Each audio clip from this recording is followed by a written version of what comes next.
One major detail missing from these early accounts of history is that these Europeans possessed guns and had been for at least 100 years. The world's oldest handguns were produced before the 1500s, and Europeans traded for gunpowder with Asia for over a century before Columbus even stepped foot in the Americas.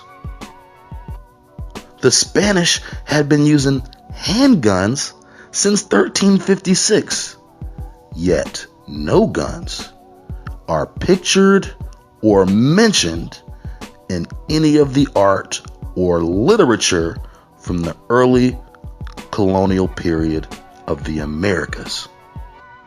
Are we to assume that Europeans only used firearms against other Europeans and not Black Americans? And this begs the bigger question.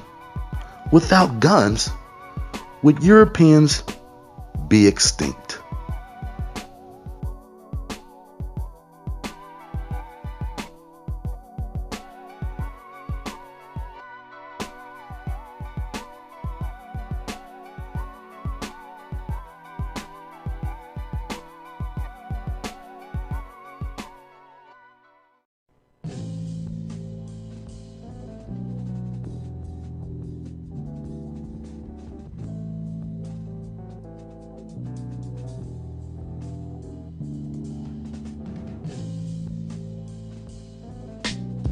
When the first Europeans landed in the Americas, they only had one objective in mind.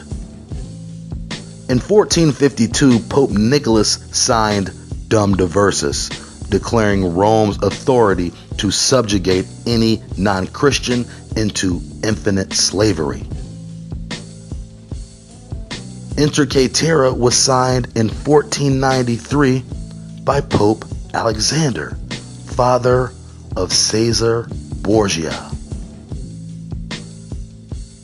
This papal bull permitted the families of Spain and Portugal first claim to all lands west and south of the Cape Verde Islands.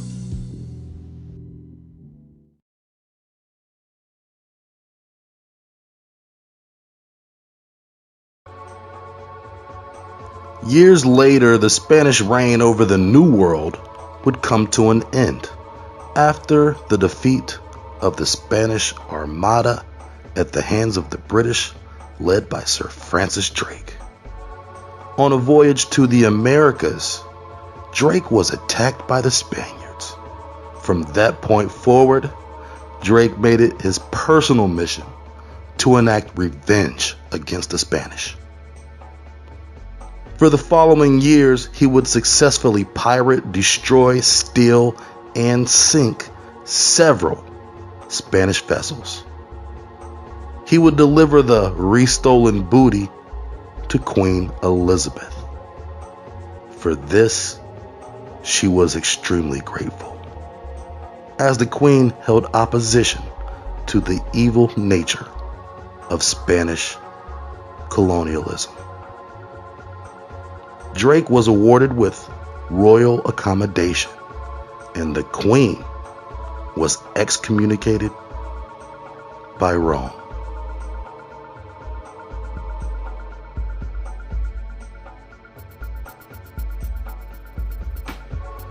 With all of the cave-adjacent countries jockeying for claim of new Indian land, including France, the Netherlands, and even Sweden, the road was now paved for the British to become the dominant colonizers.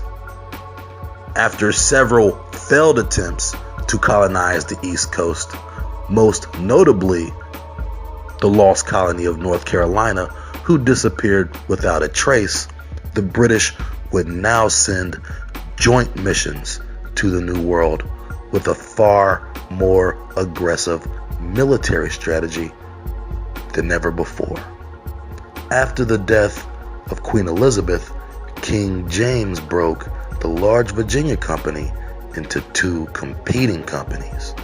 These companies were named Plymouth and London. These would be the first successful colonies that the British would ever found here in America. And this would change the course of history forever.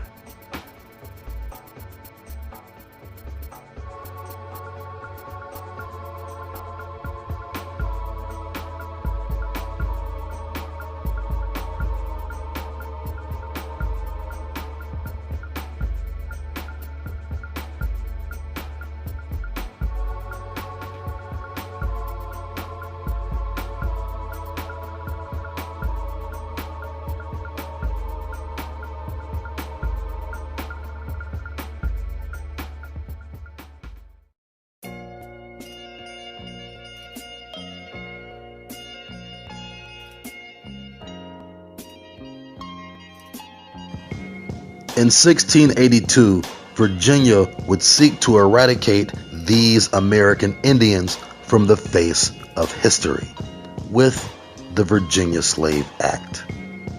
In a term coined paper genocide, and with the arrival of African slaves to the Americas, the Virginia colony obtained an appeal to reclassify any conquered Native American under their jurisdiction into a Negro or other slave.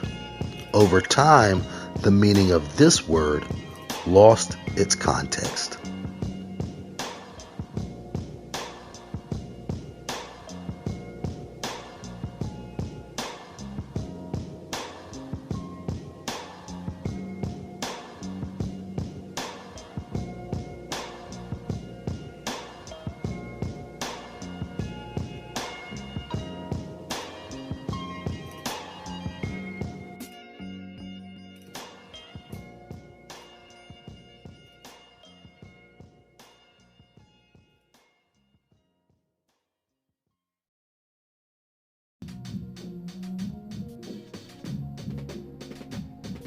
Of the African slaves shackled and shipped to America, the majority were male, brought for the specific purpose of breeding with indigenous women. The majority of male black Indians were either killed or were too hostile to be taken as slaves, and usually got whipped and worked to death. But rarely ever did Indian males ever reproduce again. In 1705, Virginia passed into law the Virginia Slave Codes, which essentially was a staunch declaration of white supremacy. Through whatever means, free blacks existed in Virginia at the time. These laws prohibited blacks from owning firearms and allowed for the legal arrest of any black suspected of being a runaway who could not provide documentation that he was free on sight. This law also did not allow any whites to work for blacks. During this time, many poor European whites ventured to the New World in search of a better life, many working as indentured servants for a specific amount of time. Many of these Indians hired these whites to work in agriculture, especially tobacco, as it was becoming a huge cash crop in the Euro cave world. As westward expansion would continue, so would the wars between the indigenous Americans of old and the diseased destroyers of new. And just when you think these natives have had enough, here come the goddamn French. These pillagers from Paris forwent the coast of North America and instead snatched up areas of Canada along the St. Lawrence River in today what is known as Quebec, in addition to areas of Midland America as far south as the Louisiana Bayou. Although Hispaniola and the Taino people had already been conquered by the Spanish, the French now saw fit to take advantage of the waning Spanish stranglehold on the island. The French had begun to settle there after defeating the Spanish in a few small battles. The French took control of the western third of the island during the Treaty of Wiswick. France was given the power to rule that land under the authority of the Holy Roman Empire. In 1795, during the Peace of Basel, France was awarded the eastern half of Hispaniola in an exchange with Spain for a tiny slither of land in the western part of France called Gipusoka. What was the significance of this place, you may ask? It was the home of Ignacio de Loyola, the founder of the Society of Jesus.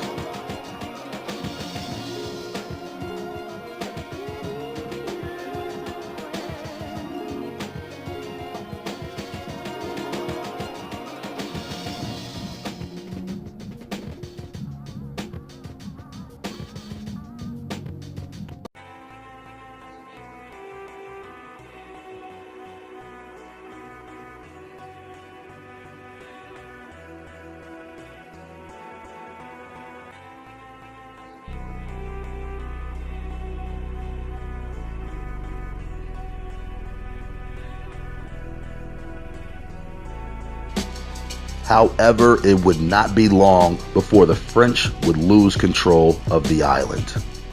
Newly imported African slaves, along with Aboriginal native Taino people who had been enslaved there since the days of Columbus, formed a revolution against the French. The natives defeated the French, committing Napoleon Bonaparte to a humiliating defeat at the hands of slaves.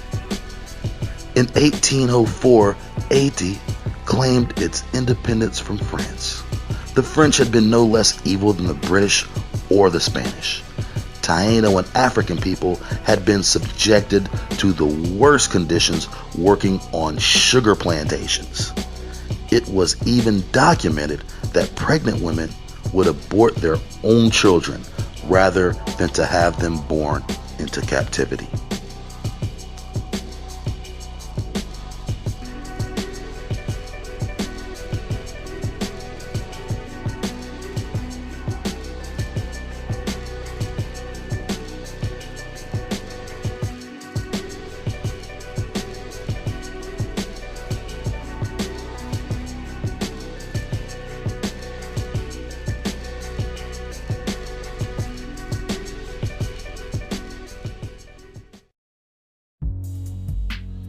After years of complaints by abolitionist Europeans about the malicious treatment of slaves, the British passed the Slave Trade Act of 1789 and 1807, which restricted the number of slaves that could be transported within one vessel.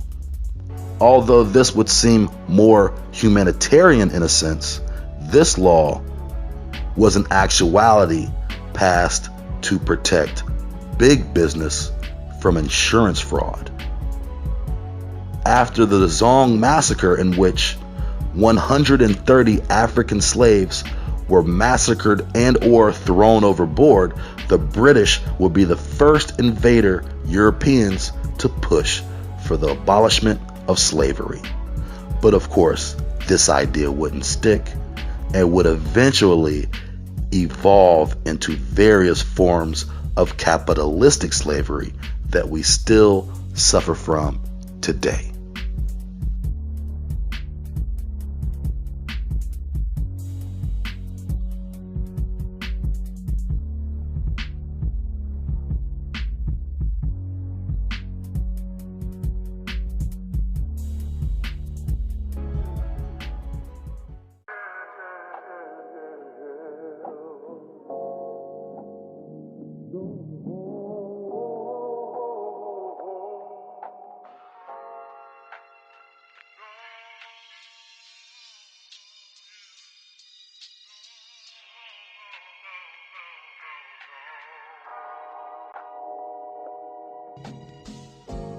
The Atlantic Ocean is the world's most massive slave graveyard.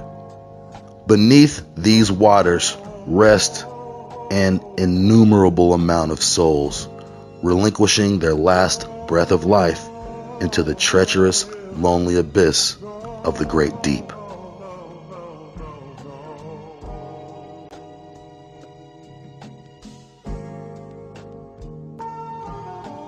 When invaders arrived to the Americas and started conquering Indians, any native who did not submit to the crown and the Pope was either tortured and killed or taken into slavery. And as a result, the majority of the slaves taken from North America were sold in Europe, Asia, and Africa.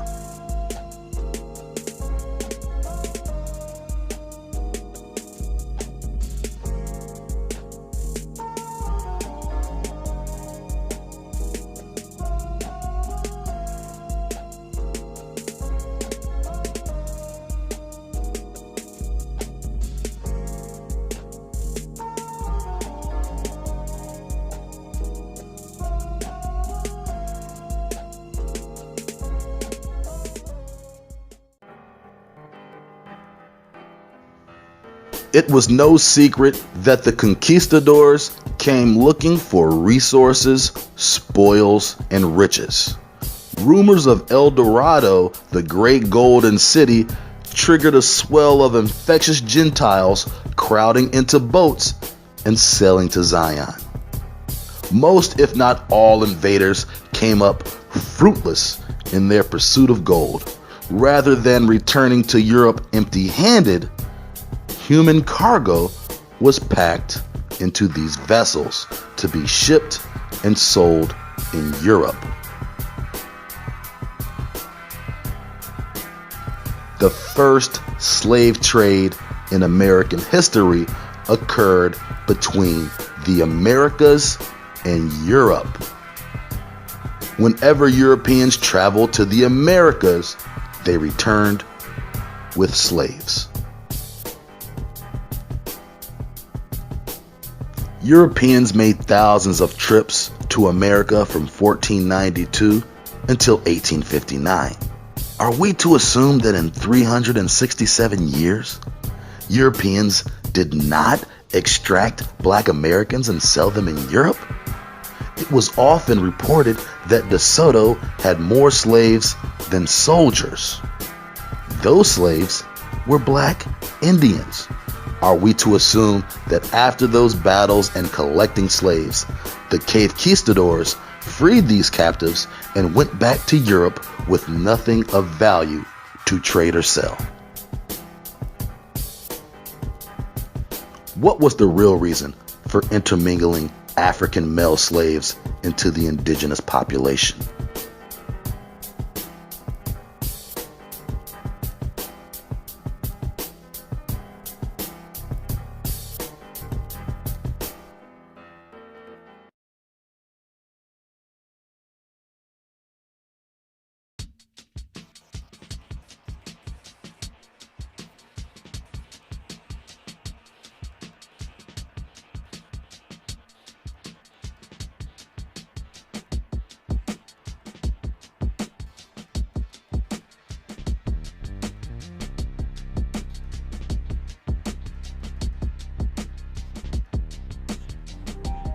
Africans were brought to replenish the dwindling slave numbers after genocide, massacre, and disease nearly wiped out the entire indigenous population. All records indicate that the majority of the African slave trade was carried out under the control of the British, precisely after the Virginia Slave Act and the Virginia Slave Codes. The bulk of African slaves shipped from Africa to America occurred between 1690 and 1800. According to the Transatlantic Slave Trade Database, 12.5 million Africans were shipped to the New World. 10.7 survived, 14% of those died in the Middle Passage. Of those 10.7 million slaves shipped from Africa, only 388,000 made it to North America, as South America received 95% of total Africans shipped, with Brazil receiving the most. This fact isn't even negated by the charlatan false witness, Henry Louis Gates Jr.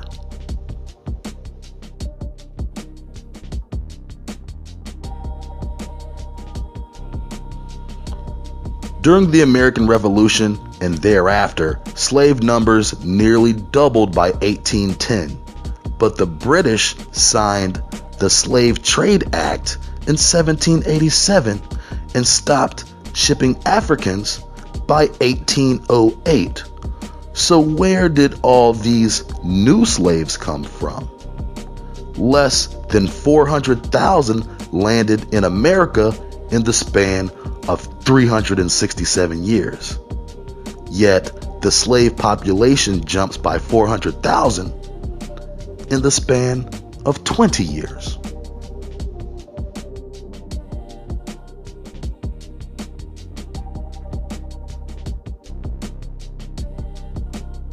Women could not reproduce effectively under the stress of lifelong servitude.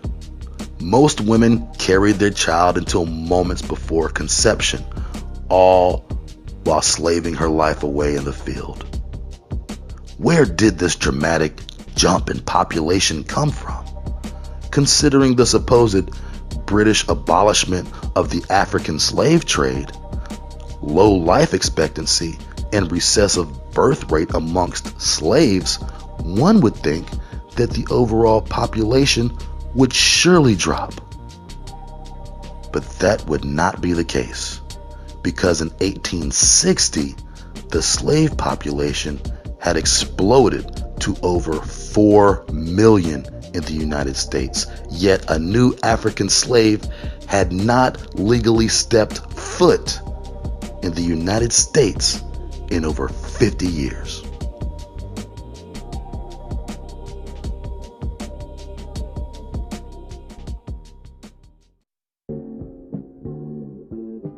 In the 1770s, the British recruited slaves to fight in the Revolutionary War. Even George Washington's personal slaves fought. Lord Dunmore, Virginia royal governor, proclaimed to all slaves willing to bear arms for Britain that they would be granted freedom.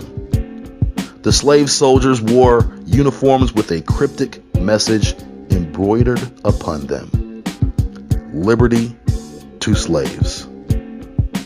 Ironically, after the war, the British promptly abandoned their black soldiers, and they were ordered to return back into perpetual servitude.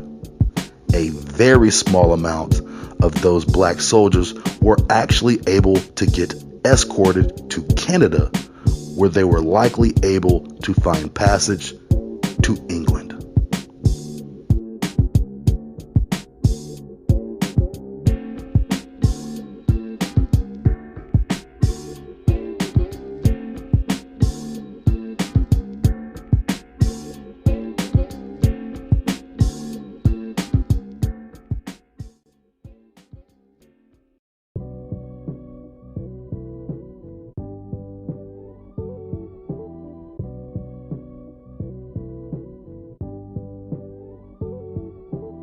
Plantation conditions were beyond treacherous. Between sugar plantations in the Caribbean, rice plantations in South Carolina, cotton plantations in Alabama, tobacco plantations in Virginia, the average life expectancy of a slave was less than 24 years old. And over half of all children born died at birth or shortly thereafter. So how could a slave population grow with a negative birth rate? No Africans were brought as slaves legally after 1810. Did the government smuggle 3 million secret Africans in less than 50 years? Or were indigenous natives captured and taken by colonizers and sold into slavery, only to be later reclassified as African.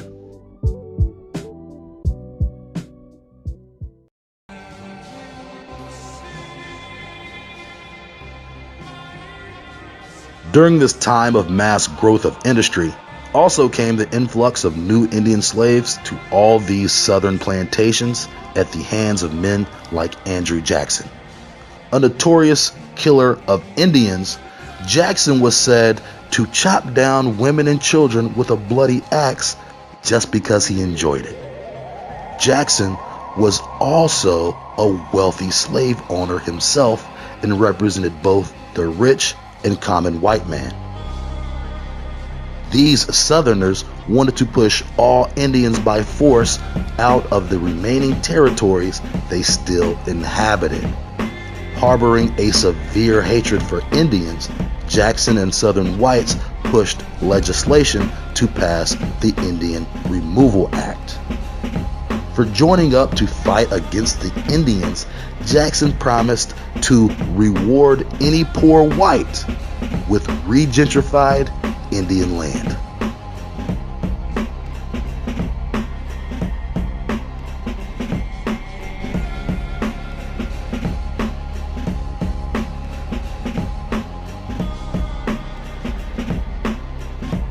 Jackson's men would lead militias into Indian territory and forcibly push Indians off their land with an army. To resist meant horrific death. To comply meant slavery, or possible starvation, then sickness, then death on the road to the Oklahoma reservation. In the dead of winter, Indians were charged money to cross rivers. Many perished on the banks of the Mississippi because they could not afford the $1 to $3 per head price gouge by ferry attendants when whites were being charged a nickel. Many of these people would choose to be indentured servants. Out of desperation for survival, they would sign themselves up as slaves. With fugitive slave laws and the Virginia codes, many indigenous natives and free blacks were simply kidnapped into slavery.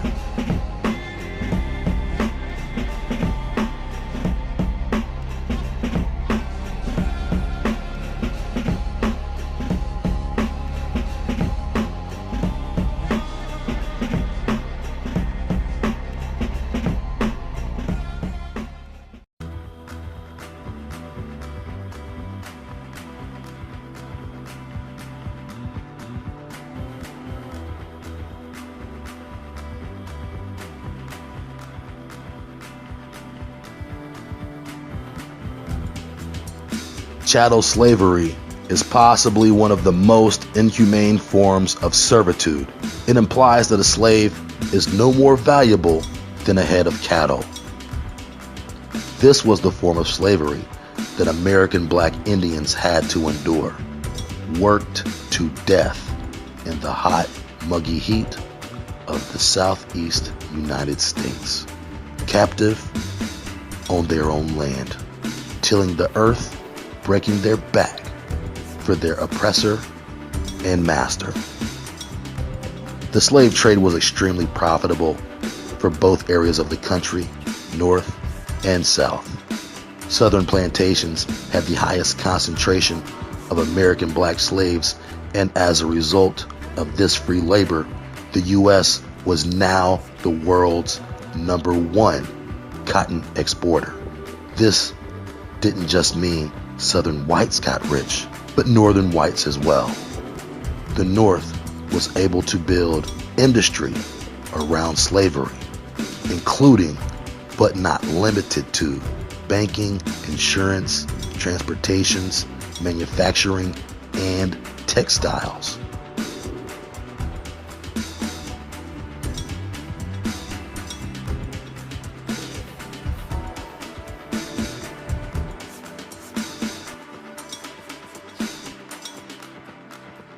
By 1900, the U.S. had become a dominant world power, built off the backs of the true Americans.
Selling Harry, yeah.